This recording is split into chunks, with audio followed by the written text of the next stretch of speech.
The water was murky that morning, visibility maybe 20 feet at best.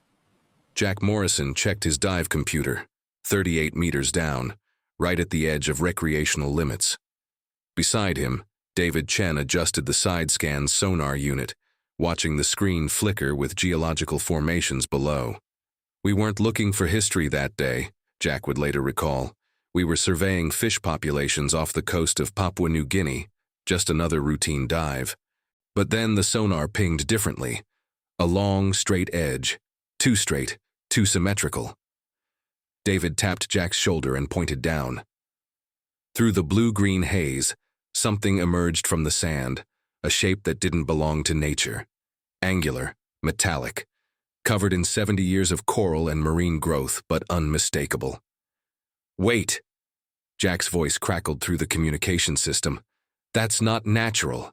That's aluminum." They descended closer. The shape resolved into a wing, a massive wing stretching nearly 30 feet from what they could see. And where there's a wing, there's an aircraft. Jack's heart pounded.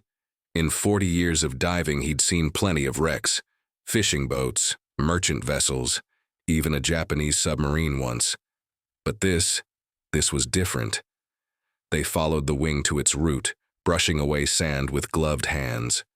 The fuselage appeared, dented, encrusted, but structurally intact. And there, partially visible beneath decades of growth, were the twin radial engines. Pratt & Whitney R1830s, the unmistakable cowling design, the three-bladed propellers still attached to their hubs. "My God," David whispered, "it's a C-47. 3 weeks later, after permits, planning, and careful excavation, they would remove the starboard engine. They would clean it, inspect it, and attempt something that seemed impossible. They would try to turn the propeller. And after 70 years on the ocean floor, in water that should have corroded it to uselessness, in conditions that should have seized every bearing and frozen every cylinder, it turned. The metal groaned. The shaft rotated. The propeller blades swept through the air in a slow, deliberate arc. After 7 decades of silence, the engine moved. This is the story of that discovery. But more than that, it's the story of the men who built that engine, the men who flew it, and the generation that refused to accept good enough when lives depended on excellence.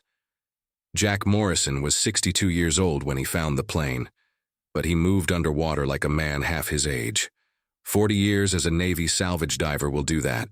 Teach you efficiency, teach you respect for the ocean, teach you that every dive could be your last if you don't follow protocol. He'd retired from active duty 15 years earlier, but retirement for Jack meant consulting work, teaching courses, and spending as much time below the surface as above it. The ocean was where he belonged, where things made sense. Chen, 58, came from a different world but shared the same passion.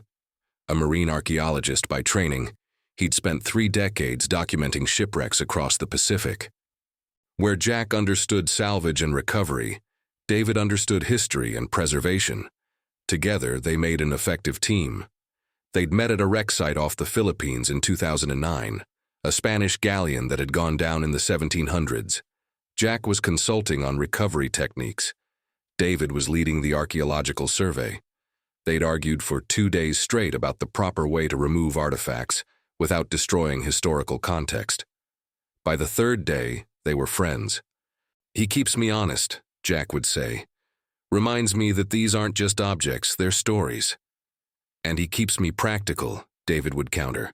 "Reminds me that sometimes you need to get your hands dirty to preserve anything at all." For 15 years, they'd dive together whenever their schedules aligned. Merchant ships, fishing vessels, even aircraft, though never anything as significant as what they were about to find. This particular expedition was supposed to be routine.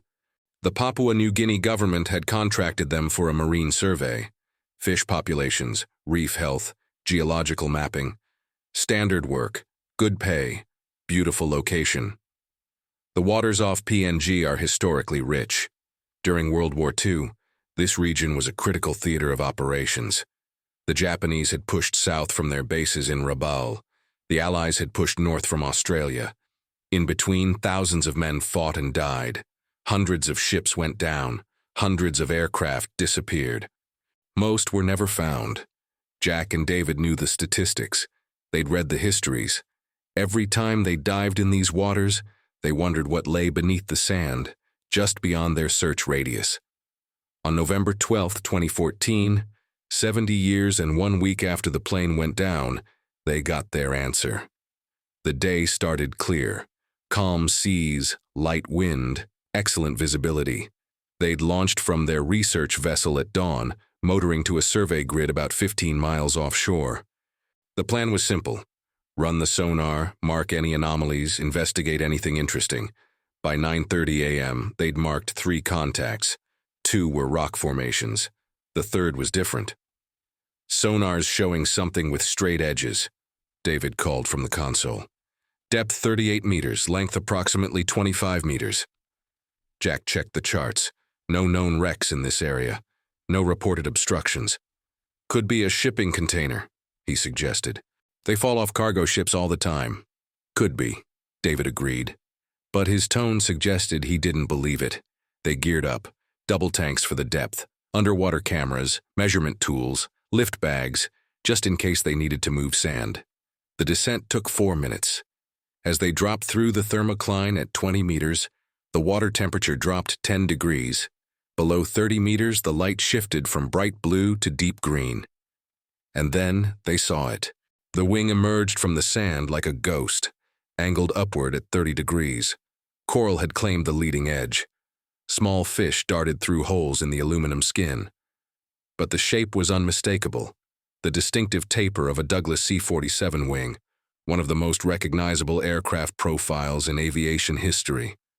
Jack's breath caught. In all his years diving, he'd never felt quite like this.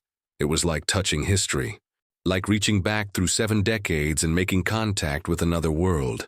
They spent 2 hours on that first dive, carefully documenting what they could see: the wing, the fuselage, mostly buried, the tail section, broken but present, and the engines, both still attached, both remarkably intact. When they surfaced, neither man spoke for a long moment. Finally, David broke the silence. "We need to report this. Military aircraft. Possible war grave." Jack nodded. "And then we need to come back, because that plane has a story to tell." Over the next 3 days, Jack and David made 8 dives to the wreck site. Each dive revealed more details, more clues to the aircraft's identity and fate. The Douglas C-47 Skytrain, known affectionately as the Goonie Bird by the men who flew it, was the military version of the legendary DC-3 airliner. First flown in 1935, the DC-3 revolutionized commercial aviation. When war came, the military adapted it for cargo transport, paratroop drops, and medical evacuation. Over 10,000 were built. They flew in every theater of World War II. Eisenhower called the C-47 one of the 4 weapons that won the war, alongside the bazooka, the Jeep, and the atomic bomb. They were tough, reliable, and forgiving, qualities that saved countless lives. But they weren't invincible. Hundreds were lost to enemy action, mechanical failure, and the simple hazards of flying in wartime conditions. This one had been down for 70 years. On the second dive, David found the serial number. It was stamped on a data plate near the cargo door, partially obscured by coral but still readable with careful cleaning. 42-23847. The 42 prefix indicated manufacture in 1942, early in the war. The number itself would be the key to identifying the specific aircraft, its unit assignment, and, hopefully, its crew. The aircraft was oriented nose down in the sand, angled at about 45 degrees. The cockpit was buried deepest, which explained why the tail section had broken away. It had taken the brunt of impact forces. But the main fuselage was intact, the cargo door partially open. Jack carefully entered through the door on the third dive. Inside was a time capsule. The cargo bay was empty. Whatever the plane had been carrying was long gone, either delivered before the crash or washed away in the decades since. But personal items remained. A leather flight jacket hung from a bulkhead hook. The name tag too degraded to read, but the sheepskin collar still recognizable. A thermos bottle lay wedged in a corner, the metal dented but intact. Navigation charts were stored in a waterproof case, waterproof enough apparently to survive 70 years submerged. Most significantly, David found dog tags, 2 sets tangled together in what had probably been a storage locker. The stainless steel had corroded, but the embossed lettering was still legible. Names, service numbers, blood types, next of kin. They photographed everything in place, then carefully recovered the tags. These would go to the military archives. Families might still be looking for answers. In the cockpit, accessible through the cargo bay, the instruments told their own story. The altimeter was frozen at 800 feet. The airspeed indicator showed 120 knots. The fuel gauges read half full on both tanks. This wasn't a combat loss, David observed on the surface that evening. No bullet holes, no explosion damage, and they had fuel. Mechanical failure, Jack agreed. Something went wrong and they tried to ditch. The question is what went wrong, and whether we can figure it out after 70 years. The engines held the answer. The Pratt & Whitney R1830 Twin Wasp was a masterpiece of 1940s engineering. A 14-cylinder, 2-row radial engine producing whopping 200 horsepower, it powered not just the C-47, but also the B-24 Liberator bomber, the F-4F Wildcat fighter, and dozens of other aircraft. Radial engines with cylinders arranged in a circle around the crankshaft were the dominant design of the era. They were powerful, relatively simple, and air-cooled, which made them ideal for military use.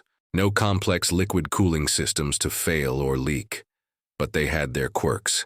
In certain atmospheric conditions, high humidity, cold temperatures, rapid altitude changes, the carburetors could ice up. Ice would block fuel flow.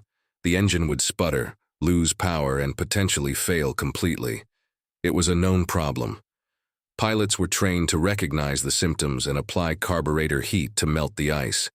But if conditions were severe enough, or if the problem developed too quickly, even an experienced pilot might not react in time. Looking at the weather records from November 1944, David found his smoking gun. The week the plane went down, a massive storm system had moved through the region. Heavy clouds, rain squalls, and a temperature inversion that created perfect conditions for carburetor icing. That's what got them, David said, pointing to the meteorological data. They were flying through clouds, probably in and out of rain. The carburetors iced up. By the time they realized what was happening, they'd lost too much altitude to recover. So they ditched, Jack continued the narrative. Pilot would have tried to set it down as gently as possible. Looks like he succeeded. The plane's mostly intact. But in these seas, even a good ditching is survivable for maybe a few minutes. If they got out, they would have been in the water with no rescue nearby. It was a sobering thought. The crew had done everything right. They'd handled an emergency with skill. They'd put the plane down in one piece. And still, the ocean had claimed them. But who were they? The serial number was the key. David sent it to the U.S. Air Force Historical Research Agency at Maxwell Air Force Base in Alabama. Within 48 hours, they had a response. Aircraft 42-23847 was a C-47A-90DL, manufactured by Douglas Aircraft Company in Oklahoma City in August 1942. It had been assigned to the 375th Troop Carrier Group, operating out of Port Moresby, New Guinea.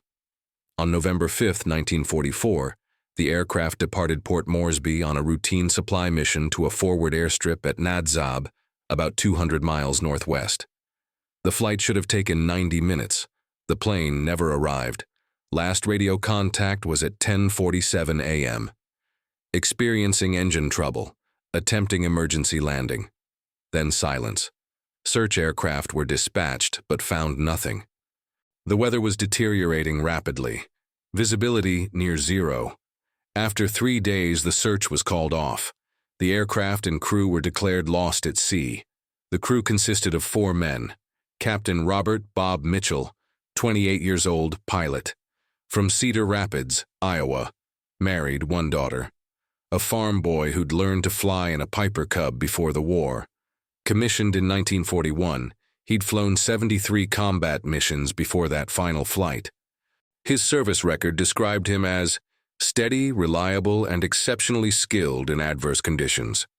First Lieutenant James Sullivan, 24 years old, co-pilot, from Boston, Massachusetts, single, college student before the war, studying engineering at MIT, enlisted after Pearl Harbor.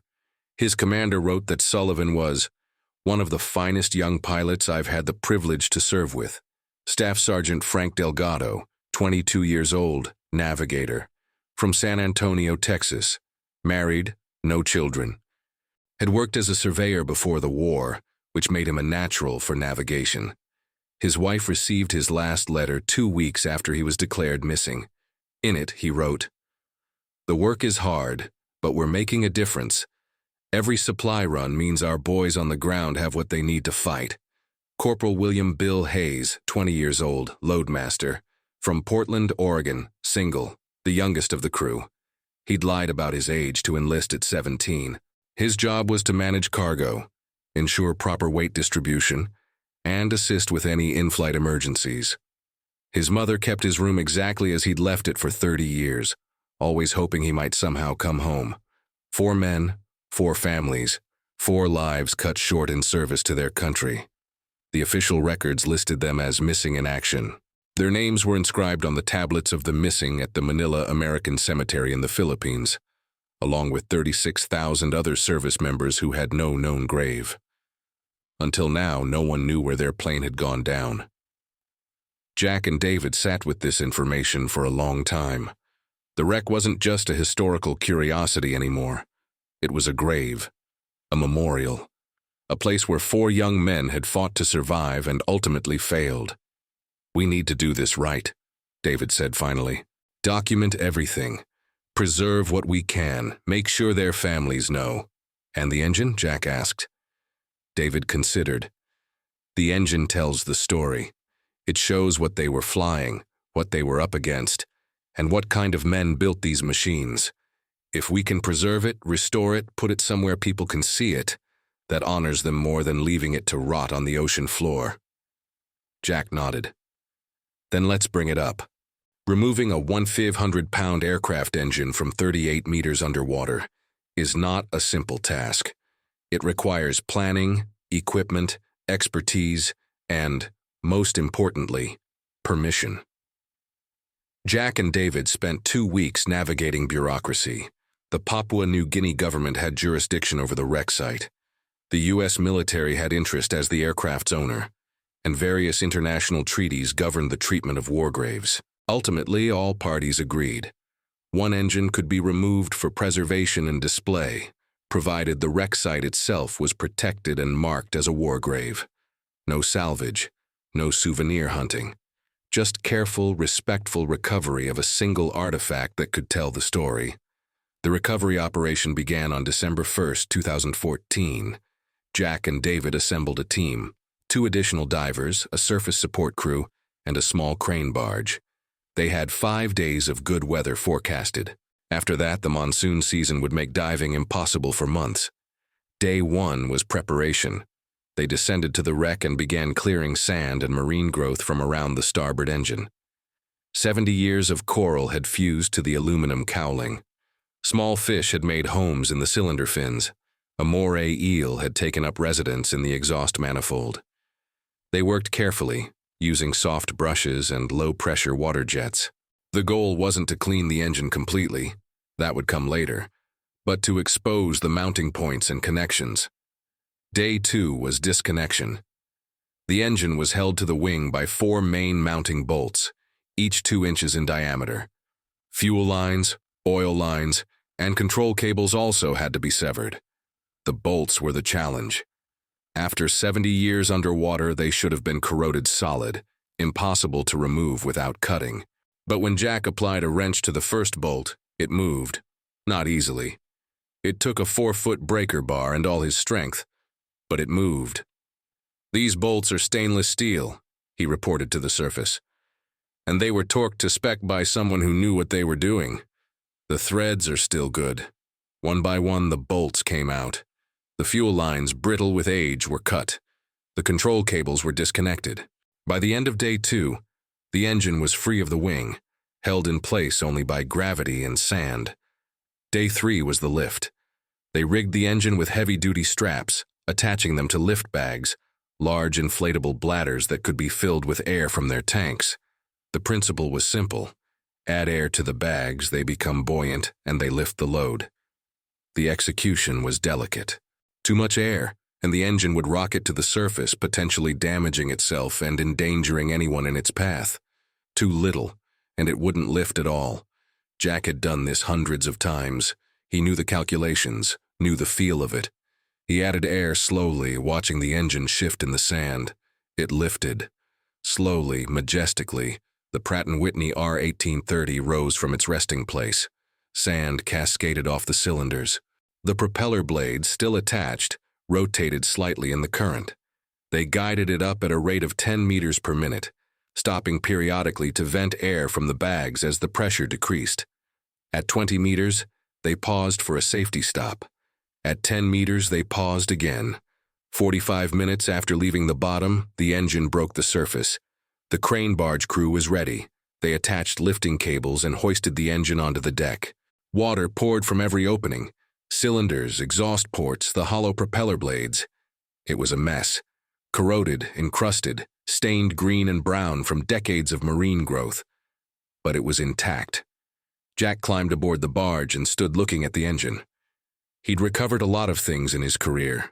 Torpedoes, anchors, ship's bells, even a few aircraft parts. But never anything like this. Never something so complete, so recognizable, so alive. "Let's see what we've got," he said. They spent the rest of the day cleaning. High-pressure fresh water to remove salt and loose corrosion. Soft brushes for the delicate parts. Penetrating oil applied liberally to every moving surface. As the marine growth came away, the engine revealed itself. The cylinder heads, each with its cooling fins. The crankcase, massive and solid. The reduction gearbox that connected the crankshaft to the propeller. And the propeller itself. 3 blades, each over 5 feet long, made of aluminum alloy and shaped with a precision that was remarkable for the 1940s. "I want to try something," Jack said. He retrieved a 4-foot breaker bar from the tool locker and fitted it to the propeller hub. The hub had a hexagonal fitting designed for exactly this purpose, hand-turning the engine for maintenance. "You think it'll move?" David asked skeptically. Only one way to find out. Jack positioned himself, gripped the breaker bar, and pulled. Nothing. He adjusted his stance, got better leverage, and pulled harder. Still nothing. "Might be seized," David suggested. 70 years is a long time. "Or," Jack countered, "it might just need persuasion." He applied more penetrating oil to the propeller hub, letting it seep into the reduction gearbox. Then he tried again. This time, something gave. Not much, maybe a 1/4 inch of rotation, but movement. "It's alive," Jack breathed. He worked the propeller back and forth, gradually increasing the range of motion. Forward a few degrees, back a few degrees. More oil, more patience. And then, with a grinding sound that echoed across the water, the propeller completed a full rotation. The crankshaft turned. The pistons moved in their cylinders. The connecting rods articulated. After 70 years on the ocean floor, the Pratt & Whitney R1830 Twin Wasp engine, serial number unknown, but built sometime in 1942 by workers who would never know its fate, functioned. Not as an engine, not yet. It couldn't run. The fuel system was destroyed, the ignition system was corroded, and a dozen other components would need replacement. But mechanically, structurally, fundamentally, it worked. David was filming. He captured the moment. Jack, 62 years old, weathered and strong, turning a propeller that hadn't moved since Franklin Roosevelt was president. The sound of metal on metal. The slow, deliberate rotation. The look on Jack's face, part triumph, part reverence. "They don't make them like this anymore," Jack said quietly, "and that's a damn shame." The engine went to the National Museum of the Pacific War in Fredericksburg, Texas. The museum specialized in preserving and interpreting the history of World War II in the Pacific Theater, and they had the expertise to properly restore and display the artifact. But before the engine left Papua New Guinea, Jack and David had one more task: finding the families. The dog tags had provided names and service numbers. With that information, the Air Force was able to locate next of kin for 3 of the 4 crew members. 70 years is a long time. Parents were gone, most siblings were gone, but children, nieces, nephews, and grandchildren remained. Robert Mitchell's grandson, Thomas Mitchell, was 65 years old and living in Iowa. He'd grown up hearing stories about his grandfather, the farm boy who became a pilot, the hero who never came home. His grandmother had remarried eventually, but she'd kept Bob's medals, his flight logs, and his letters in a cedar chest. "We always wondered," Thomas said when David called him. "Mom used to say that not knowing was the hardest part. She was 4 when he left. She remembered him teaching her to count, remembered sitting on his lap while he read to her, and then he was just gone. No body, no grave, just missing in action and a flag. Now we know where he went down," David told him, "and we know he did everything right. He fought to save that plane and his crew. The ocean just didn't give them a chance." There was a long silence on the phone. "Thank you," Thomas said finally. "Thank you for finding him." James Sullivan's niece, Patricia O'Brien, was 71 and living in Massachusetts. Her father, James's younger brother, had joined the Air Force after the war, partly to honor his lost sibling. He'd flown B-52s in the Cold War, always carrying a photo of James in his flight suit. Uncle Jimmy was the family legend, Patricia said. The smart one, the brave one. Dad used to say that Jimmy could have done anything. Stayed in school, become an engineer, lived a long, safe life. But when the war came, he didn't hesitate. He felt it was his duty. She paused, emotion creeping into her voice. Dad passed away 10 years ago. He never stopped looking for information about what happened to Jimmy. He contacted the Air Force every year, asking if there was any news. I wish he could have known. I wish he could have had closure. Your uncle's engine is going to be displayed in a museum, David told her. His story is going to be told. People are going to see what he flew, understand what he faced, and remember his sacrifice. That would have meant everything to Dad, Patricia said, and it means everything to me. Frank Delgado's family was harder to track. His wife had passed away in the 1980s, and they'd had no children. But David eventually located a nephew in Texas, Frank's brother's son, now in his 60s. I never knew Uncle Frank, the nephew admitted. He died before I was born, but my dad talked about him. Said Frank was the steady one, the reliable one. The guy you wanted next to you when things got tough. He asked about the wreck, about the recovery, about what they'd found. Was there any sign they suffered? He asked finally. David chose his words carefully. The evidence suggests the pilot made a controlled ditching. The plane hit the water intact. If they got out, and there's no way to know for sure, it would have been quick. The water's warm there, but the seas were rough. Hypothermia or drowning, probably within minutes. So they didn't suffer long. No, they didn't suffer long. William Hayes's daughter, Margaret, was 78 years old. She'd been 2 when her father left for the war. She had no memory of him, just photographs, letters her mother had saved, and stories told by relatives. Mom never remarried, Margaret said. She always said Dad was the love of her life, and no one could replace him. She kept his picture on her nightstand until the day she died. Every night she'd kiss her fingers and touch the photo. Every single night for 60 years. Margaret had inherited that photo, along with her father's Purple Heart and the flag from his memorial service. I used to wonder what he was like, she continued. Was he funny? Was he serious? Would he have been a good father? I'll never know. But knowing where he is now, knowing that someone cared enough to find him and tell his story, that helps. David sent each family member photographs of the wreck, the engine, and the recovery operation. He sent copies of the historical records, the mission reports, and the weather data. He gave them context, details, and, as much as possible, closure, and he invited them to the museum dedication. Section 7. Reflection and Legacy. The restoration took 8 months.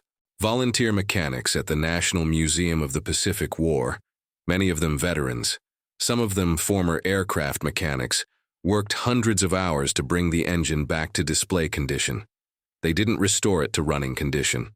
That would have required replacing too many original parts, and the goal was preservation, not operation. But they cleaned every surface, stabilized the corrosion, and returned the engine to something approximating its 1944 appearance.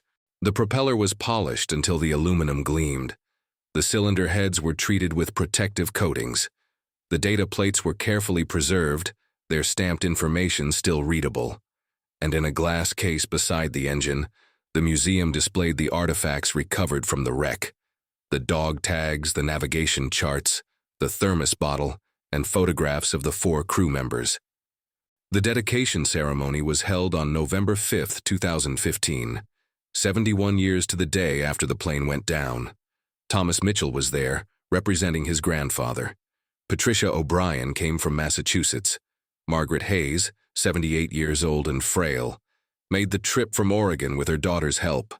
Frank Delgado's nephew attended, bringing his own children to see their great-uncle's memorial. Jack and David were there, of course. They'd been invited to speak about the discovery and recovery.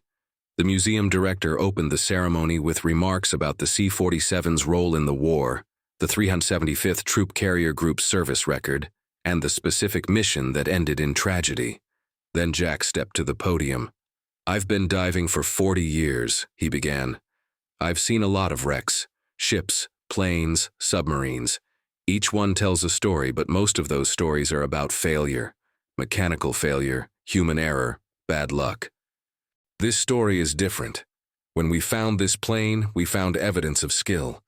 The pilot made a controlled ditching in terrible conditions. He kept the aircraft intact. He gave his crew the best possible chance of survival. When we recovered this engine, we found evidence of craftsmanship. This engine was built in 1942, in the middle of a war, by workers who were probably exhausted, probably overworked, probably under enormous pressure to produce quantity over quality. But they didn't cut corners. They didn't accept good enough. They built this engine to last because they knew that somewhere, a pilot they'd never meet would trust his life to their work. And 70 years later, that engine still turns. That tells you something about the greatest generation, not just the men who fought, but the men and women who built the weapons they fought with. They understood that quality matters, that craftsmanship matters, that doing the job right the first time matters, because lives depend on it. He paused, looking at the families in the front row. Captain Mitchell, Lieutenant Sullivan, Sergeant Delgado, and Corporal Hayes died in service to their country. But they didn't die because of poor equipment or shoddy workmanship. They died because war is dangerous, because the ocean is unforgiving, and because sometimes even when you do everything right, circumstances conspire against you. This engine is their memorial. It represents their courage, their skill, and the trust they placed in the people who built the machines they flew. And as long as we remember them, they still fly.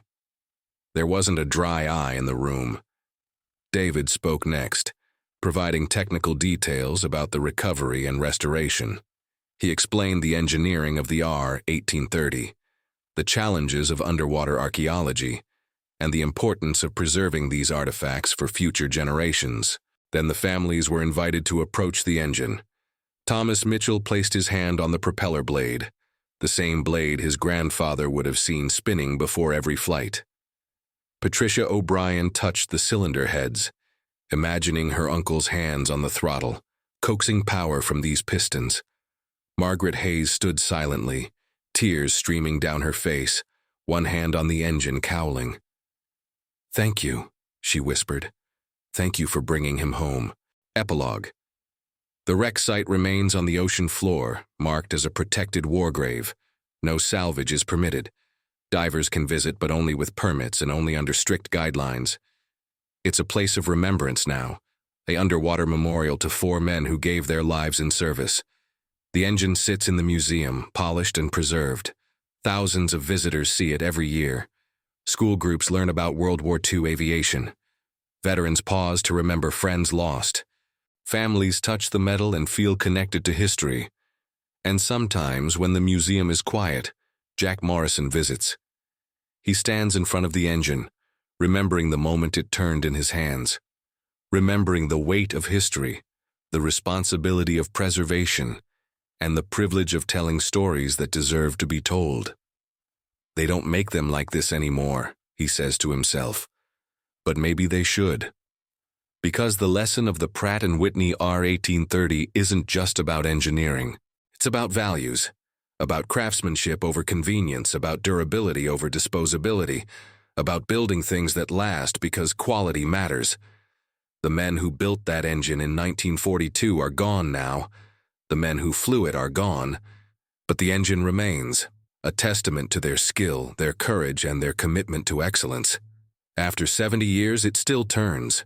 And as long as we remember why, the lessons of that generation will never be lost.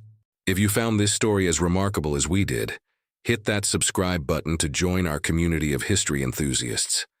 Give us a thumbs up if you believe craftsmanship and courage should never be forgotten. And drop a comment below. We'd love to hear your thoughts or any stories from your own family's history. Thanks for watching, and we'll see you in the next one.